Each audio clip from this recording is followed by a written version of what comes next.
Hey guys, welcome again to another episode of Borderless Within.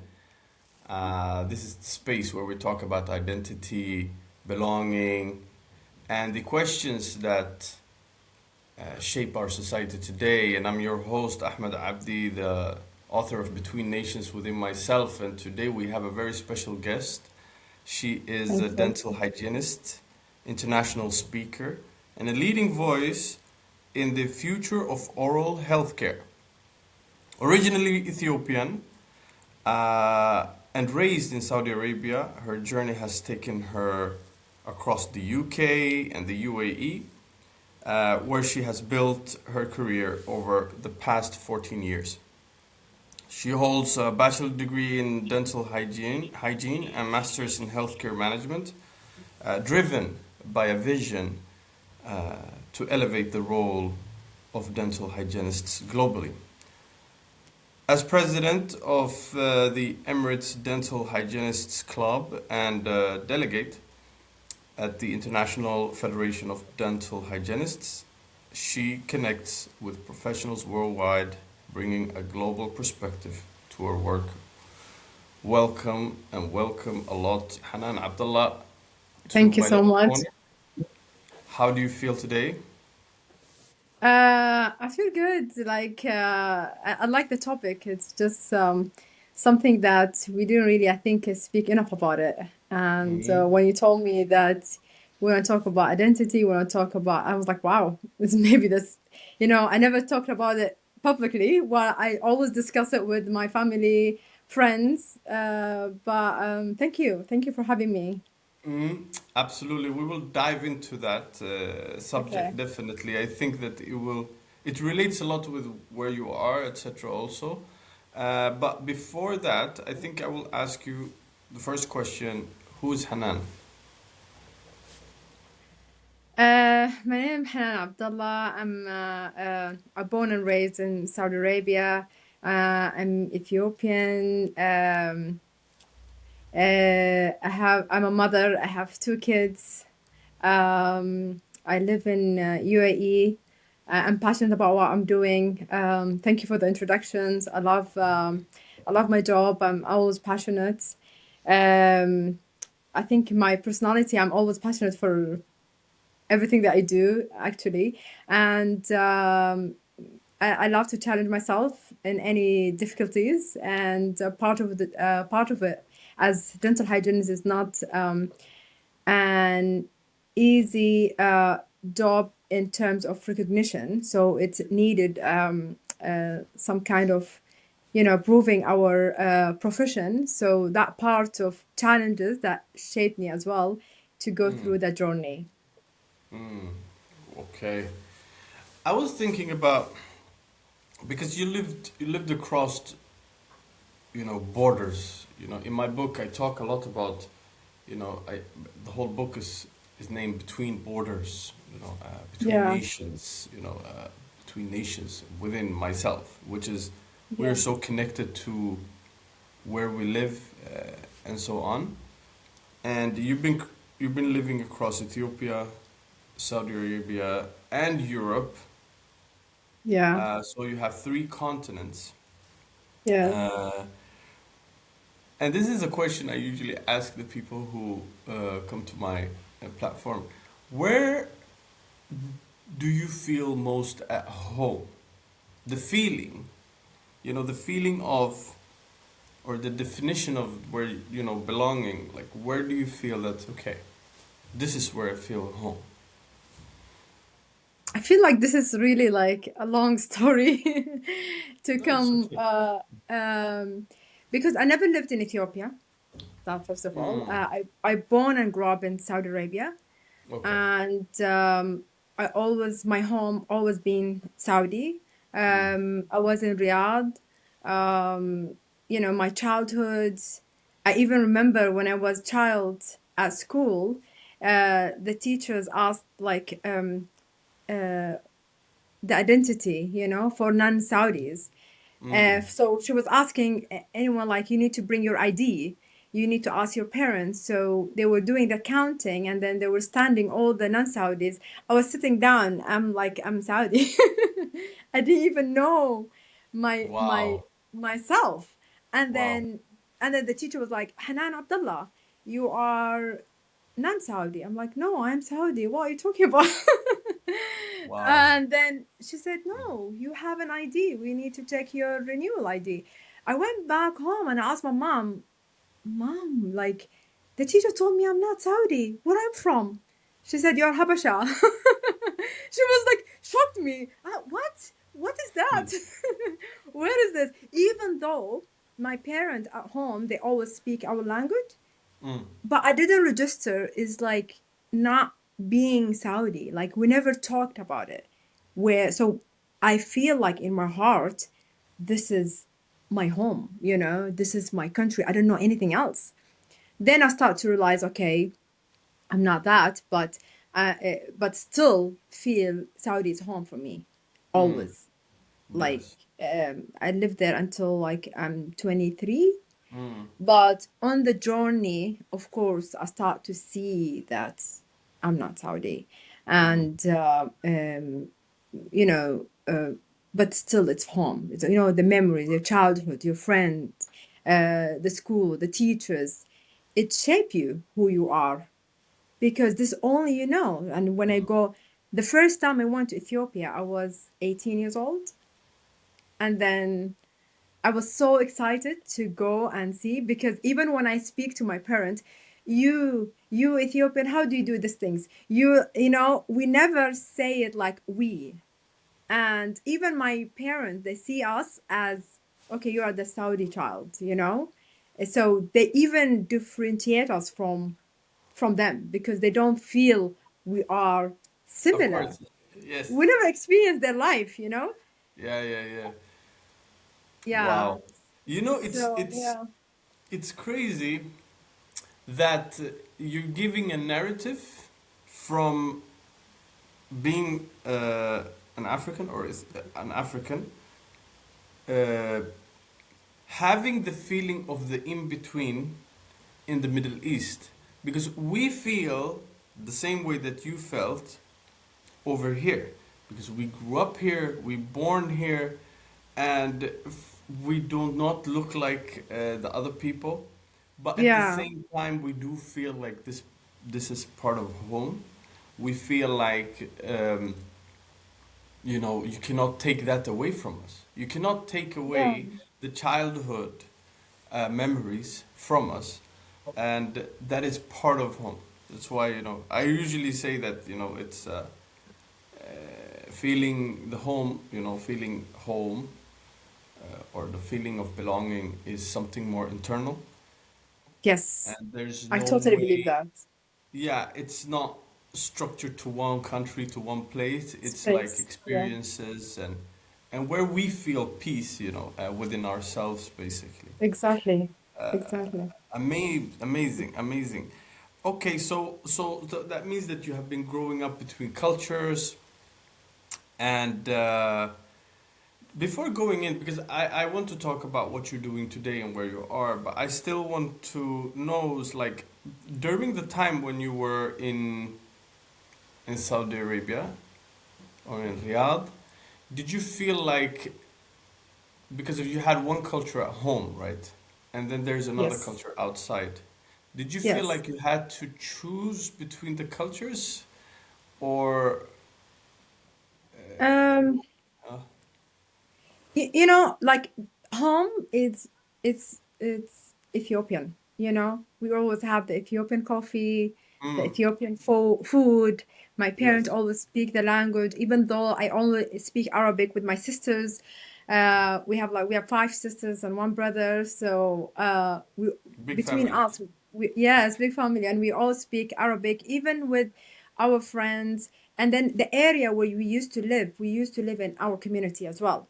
So all like Eritrean Ethiopian community, Mm, and that make us feel like kind of this is Saudi people in Ethiopian culture, yeah, and okay. then yeah, with I didn't really grow up like I had friends, Saudis friends, but mostly in school with our teachers. Later on in my life, when I was in my university, I started to have more Saudis friends, to be with them like in their life, to witness the full life. But literally, I grew up knowing more my own culture in a country that I feel like I'm Saudi. So it just it make a mix of Mixed. culture.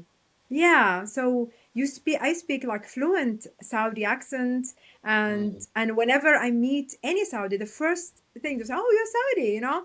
Um, Even at school, at a university, it's easy for me to connect with Saudis as well. Very easy for me. Um, but still, I hold the Ethiopian culture. I'm proud of it. I love it. It has its own memory as well. But it's unique, you know, Absolutely, to live absolutely. it. Yeah. And I think And I'm like glad, sorry, and I'm glad we didn't lose that too, you know, to know 100%. your own culture. I'm so grateful for my parents. They made us experience that. So we are not completely disconnected with our roots. What is the biggest contrast that happened when you moved to the UK? What is the biggest challenge, or culturally, obviously, and yeah, what was the biggest That challenge? was big. So for me, kind of like um, I wanted a British passport. I was clear with my dad. I'm like, okay, I'm always having the Ethiopian passport. It's difficult to travel. It's difficult to do things, and I'm so passionate. I want to do things, and maybe I will do like others do. Be immigrant and discover the world. And at that time, there was a little bit of difficulties for women working there and things like that.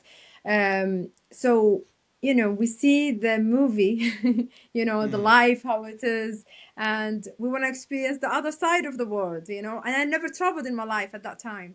So the first when I traveled was the UK. No, first it was Ethiopia. Then after that I went to UK. So it was completely different experience. I was like surprised, It was like, wow, this is just like a movie. I feel like I'm jumped from the from the normal life to the another life. But that shaped me a lot because it's completely different based on culture. The thing is in Saudi that you really adopt the Saudi culture too. I'm not saying it's bad or good or anything, but what I'm saying is you adopt that and you become part of the society. That's the good things about Saudi. That's why you don't feel you are foreigner, because they have one system, and this one system is apply for everybody, and everybody need to adopt it. So you feel connected to that culture. And then when I moved to UK, was completely different culture. It was different, mixing, with different nationalities, speaking different language. At that time, I didn't speak English at all. It was zero. And so I faced some challenges there, but shaped me as well, make me stronger, make me able to connect with different people, because again, in Saudi, it's like it's all Muslim culture, similar. Even our culture as Ethiopian, if you see with Arab culture, we have a lot of similarity, especially as being Muslim and all that. It's similar, and then when you go there, it's completely different. And if you need to adapt, I want to be out of my comfort zone and mix with different culture. That shaped me. That made me stronger, Wow. because I was like, I had a fear like how I'm gonna speak to them, the language barrier and all that. I get scared even to go to the any paperwork, like go to the bank. Tesco's. I'm Yeah. afraid. Yeah, exactly. Let's go. Well, what I'm gonna say? How much is this? I get really Yeah. scared to connect with Yeah. Yeah. different people that not similar to you. Have Yeah. you realized? Have you realized that? You know, in Somalia we call them عيال عسير. Okay. Everyone that is coming from Saudi, we call them عيال عسير. You know, for Yeah, some reason. Asir. Yeah. Okay, we Which have a means word that you're gonna laugh. okay. Yeah. They call us the kids of bumpers. Oh yeah, حفاية يعني. Yeah, حفاضة. exactly. عيال حفاضة. عيال حفاضة. حفاضة, yes. Yes, عيال So حفاضة. but I've seen that they are very much connected and they help each other for everyone. It doesn't matter where the person comes from. The moment they go to different type other communities outside the Saudi, Saudi or Saudi Arabia, for some reason I don't know. I feel like people connect each other a lot for the language and the cultures that are there. They connect each other. They help each other, etc. Did you also feel that in the UK? Yeah, big time. Like I didn't feel I am stranger at all. I feel like I'm in another like when I went there, I my aunt used to live there, Mm-hmm. so she speak only Tigrinya, and Tigrinya is our language. So I start to practice it even more. When I went back to Saudi, my dad said, "We sent you to learn English, and you came, you learned Tigrinya because of the Speaking community." Tigrinya now, yeah. Yeah. So the community, it's a big community. For Eid, Ramadan, they have like Jamia, they have like big community and they're all together. I was Mm. surprised with that too, to be honest. It was really nice. So I didn't feel like I'm alone. Never. Yeah, what was great. Amazing. Okay. All right. Now, with having these global communities in your backpack, Yes. um, and considering the global spaces that you're Yeah. working in today, with these international dental communities, etc., how do you stay grounded in who you are while also adapting so many different environments within you? Yeah. How does it So, help you to be, sorry, no, Habasha and also Saudi and also UK in the spaces that you are in when you are working today? um, So I will add one more country is the UAE. So in UK, yes, I was working there. So the local community was mainly I was in contact at workplace, and then when I go home, were more Habesha community, and which make me feel like home in Saudi, because most of them as they came from Saudi as well. The community that I was with my cousins and my family and friends. Um, so I felt at that time I didn't really mix so much with the local community in UK. And then, yes, at work, you go to Tesco or, supermarket shopping and things like that. Then, when I moved to UAE, here where they have the diversity, like really different world. So here as well, it shaped me in different level as well. You go to work, you have different nationalities.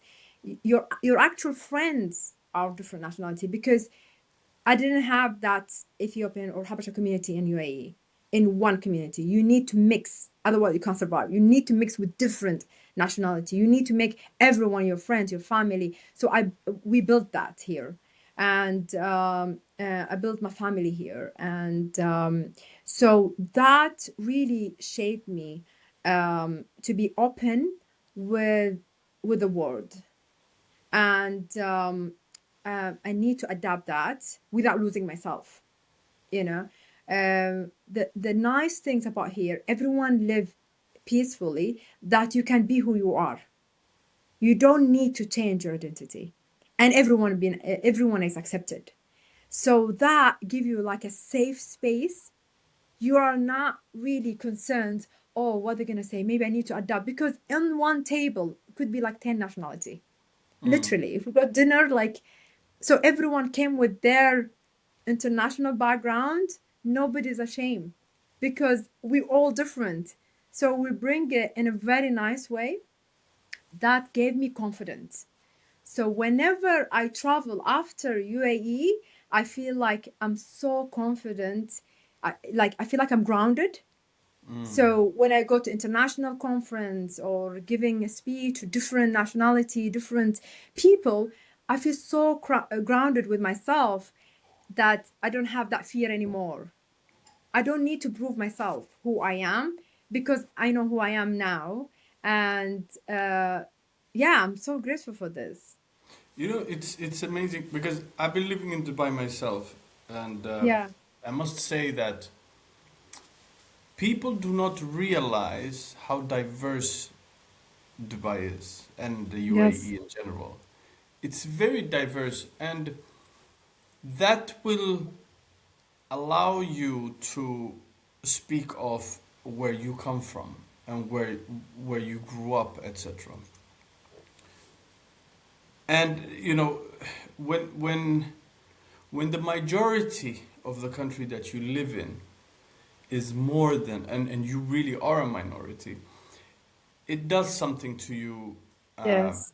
you know, it really does something to you. But when you have such a diverse and everyone Yes. is working on every levels, on you know whether it's the corporate world, you know whether it's any international, you know, even if they come from outside and you see all of these people, different peoples all the time, it does something to you too. So you Absolutely. know, yes, and that's what I was. That's why I was very interested also to talk to you is that Yeah. you have lived between all of this and now being in the UAE, also representing a quite you know big community. How like how does it feel and how could you how can I take this, how can I ask you this in the right way? How would you recommend someone that is coming from outside and would want to live there and would think that you know there's a cultural barrier in the UAE or in the Arab world? Yeah. How would you recommend that person to come and work over there as an African, or doesn't really matter? You know, UAE, it's really make you live, it's allowing you to be yourself fully. You're passionate, you love your job, you want to do anything, you have new idea, you want to create something. It's really supports you in all aspects. So all what you need to be like um, passionate about what you're doing and how you want to build your life in your own way. It's possible. It's completely possible. And um, so even like when we went through the challenges now recently and all that, I'm like, where could we live after Dubai, or after UAE? It's something that you get used to it, and we take it maybe for granted that it's a safe country, the people are here nice, everything. It's an easy life, and you get that support from everyone, and of course, I would recommend it 100%. Most of people love it living here. And then when even if you move back somewhere else, most of people come back again, and we notice that. And then I see, because I'm working at the clinic, and I see patients in a daily basis, and my patient from all over the place. They come from the world, and we had that the same comment, like, where we go after Dubai.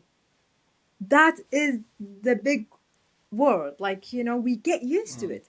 So even when you go for a, tourist to a different country and you come back, I'm still not like Dubai. And then you go and you come back, it's still not like Dubai. There is something here that make you feel, living in a peaceful country. It's really a big advantage for human 100%. being.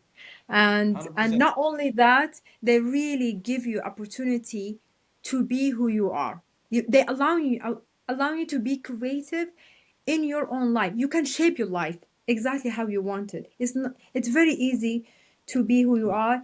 There is no restrictions if you follow the rules, there is no restrictions to, you can fly, if you want to do anything. And even the way how you want to be with everyone come from different background, right? Different religion, different, you can practice it exactly how you want to be. You don't see any racism. You don't see any, like everyone together and they connect together. That's, to be honest, I really appreciate that. What would you say to the people who have this misconception on, depending on where you are from, it can get harder for you to pursue in any career that is there. For instance, if you're from Africa, it's going to be harder for you to become, to become something in the UAE. What would you tell that kind of person that had that type of mentality? Um, Still, there's people have this mentality because when I came in here, um, I think everyone have their preference, how they want to hire people, where you come from, what is your background. And I was one of them, to be honest. I've been told once, you know, everything in CV is perfect, but your passport is not Western. And I'm You got like, told, they told you this directly too. Okay, wow. directly. But Okay. I didn't even do an interview yet. It's just from paper. Okay. For me, I love challenges. I've mentioned that earlier. So this is our own responsibility, you know, because I will never put it on, because maybe they didn't know. Maybe they feel comfortable having, I didn't see it really a negative in a way that they have preference where your background, your education, what you study, some certain quality they want to adapt for their patient. It's not just because where you come from. It's based on your experience, your qualification. So what I said is, I need to prove that point. That was just at the beginning, in my career life. So I took that and I start to work on it to prove that I am qualified to do the best work in my career. So what I did, I have enrolled myself in many courses. That's what is in the top of in dental hygiene. I did courses in Swiss Dental Academy, and then I became an ambassador for that. I became a trainer, and then I came back to UAE. I started to give training. So I work a lot on myself to raise my quality of my work. I was like, what is missing? Where is the gap? Okay, I came. It doesn't mean what I studied. My education was in Saudi Arabia, and it's American, qualification, and it's high standard. It's high standard. So I'm sure I know about that, but what else I can add to it, from my experience. So I start to work so much on myself, and I prove myself. Now I'm in the position, the clinic reached me out. All the clinic in Dubai, I would say. I'm like, no, I mean, when you know your worth and you know your what you have put in, how you invest yourself, then I get reached by many clinic that you can work with us. And then I remember now I'm working with Dr. Michaels, which I really appreciate them. They were the first one. So there is like certain big clinic. So I put them in my list. My challenge is I'm going to work in this big clinics. I'm not going to even accept less. I want to work to prove myself I'll be able to work in this big clinics. I put on my list. One of them, I'll be there. I even to the level I want to work to see the difference. I went as a patient just to see for the hygienist, just to see Wow. what is the difference. And then I notice, I'm like, okay, now I understand. And then I went to an interview. They accept me in day one from the interview, how present myself, how you were confident, how so all that it's a paper. Like I don't believe it, to be honest. Where you come from, what is your passport? I don't really believe it. It's like, okay, for me, it's like kind of okay, it's made up by the regulation. Why do we have to adopt it internally? when we know who we are, and that if you are strong inside, you can show it to the world, and people will not see that. They will forget about it. They will forget what paper you hold. They will forget where you come from. They will actually see that power from you. And I was like, okay, you're different, kind of, you know? 100%. So I believe on that. So for me, it's not an excuse. Even if I heard it from many people, I'm like, okay, if this is what they think, but I can prove myself otherwise, you know? Wow. You know, this is, I believe this is what changes the perception that they all, that if someone has a perception of you that he believes something about you, whether it's performance at work, whether it's what you believe, etc. If the person have that kind of perception about you, the only way we can change that is that we have to debunk their perception, like it doesn't Yes, exist. Because of the moment you believe in that perception that is out there, then you're to stuck. ask better. You're Yes, stuck. The only way we can change that absolutely. is you come back. And I have to congratulate you because that you're breaking years of barriers, years of walls that we have just put up up here. And the only thing that we need Yes. is to change and just go forward. Absolutely amazing. I want to ask you, do you get how is the patients? Obviously, if someone goes to good big company or clinic as a patient, uh, uh, well, I would think or assume that the person is comfortable. But do you get any other types of approaches from the patients also? So at the beginning of my experience, I worked in Saudi and then in UAE and with the like Arabic environment clinic. It's very Mm, easy for me because we are similar, right? mm. Especially where I come from, I speak the language. Very easy for me.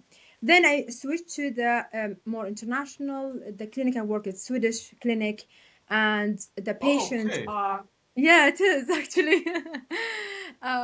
So the patients are from everywhere, everywhere. I I would be honest with you. Like I was so panicked. Like I was so afraid my first week at work. I'm gonna treat patients are different from me. That they are not Arab or Africans or they're just different. I never touched them. And then I was like, how I'm gonna deal with it. I was so nervous. Um, but I was like, I have to face it. It's like you're out of your comfort zone. Mm, And then with time people people are nice actually, and they treat you nice and they're happy with your treatment and the mm, review. And with time, okay, now it's been 14 years, I get used to it now. It's like I can see people from everywhere in the world. It's very easy for me to connect. But that was an experience. It came with the experience. I had to challenge myself and take it positive in a positive way.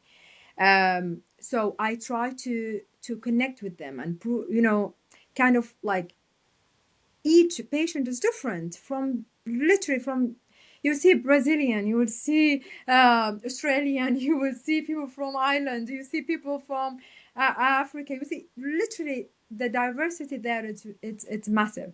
mm. And with time, more and more of experience, it's become part of you. It shaped you, and it's become much easy now, even to the level I love Japanese culture. So there was like small clinic, only Japanese. I said, okay, let me challenge myself and go work there as a part time. So I went and had an interview with the Japanese manager, and I told him I want to work as a dental hygienist. Just give me 1 or 2 days. He told me, look, I'll be honest with you. Japanese culture is very difficult for them to mix with other culture. That's why they hire Japanese dentists from Japan 10 days a month, because it's very difficult for the Japanese to see another people. Wow. Imagine. So I'm like, can you give me a trial? Just 1 week. I love Japanese people. I love since my childhood. I love Japan, and I'm like, just give me a trial. Maybe the people will love me. He was like, okay, no problem. We can do that. We'll give you a trial. And oh my god, oh my god, the Japanese people love me, and I love them. And No then way. after each, I know, after each visit, they bow to me and they give me a review. The manager's like, Hanan, we need you here, Wow. and you need to Okay. work with us. Wow, Then that's very interesting. so I had to, convince them, it's possible. Just give it a try. Then I met with the Japanese dentist, so we're working together. I told him, okay, in 10 days, all your patients that need hygiene, just refer it to me. Hmm. So he will do the treatment, and then when he leave to Japan, during the other days, I see the patients. And to the level, the manager, he visits me to Ethiopia.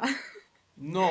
I All went right. first, Okay. yeah. All He, right. he loved Ethiopia. He You loved know, the I culture. find that very interesting because I don't know if you know or have any type of knowledge about how it is in Japan. You know, the How is it? diversity is very, very low, and it's actually affecting the society over there right now. So this is Yes. it's not that you know, the Japanese people in Dubai don't want to be part of it. It's just a culture that has been This what they applied. explained to It's not, me. Yeah, yeah, yeah, yeah. it's like, you know, they don't have the diversity. So it's very interesting that you had, you know, But it's even that, very you can't interesting blame that them because but still, you can't blame them because they didn't mix with other people. So it's our responsibility. It's like, okay, let's try. So wow. it's part of life. And if we Yeah. accept it in an open mind, it's literally you can break it. So I feel like it's our responsibility when people doesn't know us. We tell them who we are. We tell them our quality. We show them, not accepting their idea. Here is the problem.